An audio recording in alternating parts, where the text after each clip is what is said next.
One of the crucial things that brought us to this point is the polarization of the political parties, which is a decades-long trend in which the Democratic Party has become somewhat more liberal, but in particular the Republican Party has become much more conservative. And I think in particular the growing conservatism of the Republican Party is one of the reasons why you find such determined opposition to raising the debt ceiling, determined opposition to budgets that include additional government spending or increases in taxes. All of the roots of this disagreement are in these decades-long trends. There has not been a moment in the 20th century in which Congress is as polarized as it is right now. And unfortunately, the time in which Congress was the least polarized, this was during the 1940s and 50s. One of the reasons for this was that there was a nice, effective bipartisan coalition. The unfortunate thing was that bipartisan coalition was dedicated to opposing civil rights for African Americans. And so in some sense, what we have experienced in the middle of the century, some people remember this as a fond era of government in which bipartisan compromise was possible. Unfortunately, that was built around a policy position that most of us find to be highly objectionable.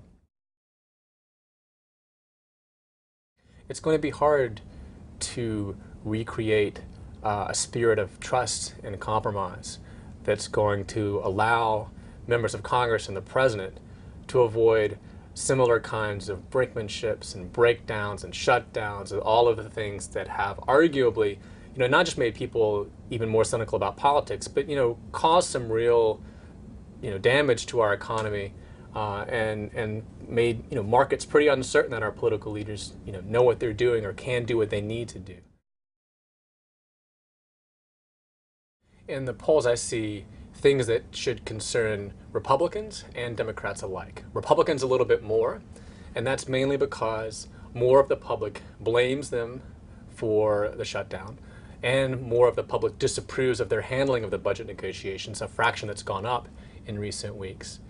And likely, similarly to that, the percentage of Americans who say they're going to vote for the Democrat in House races has also increased in the last several weeks.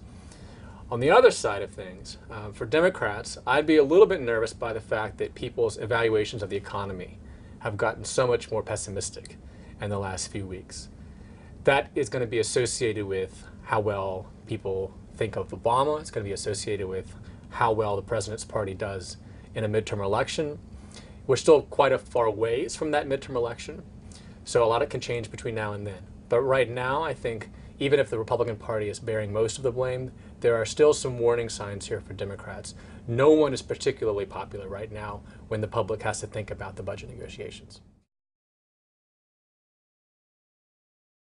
One important mistake that we should avoid making in thinking about the political implications of the shutdown is assuming that one party is going to bear all of the political costs of the shutdown, and then assuming that whatever happens in the next several weeks or months as the parties continue to negotiate about the federal budget, that's going to matter over a year from now when people go to vote in the midterm election. It's entirely possible that one party could end up paying more of a cost than the others, and that right now looks like it could be Republicans.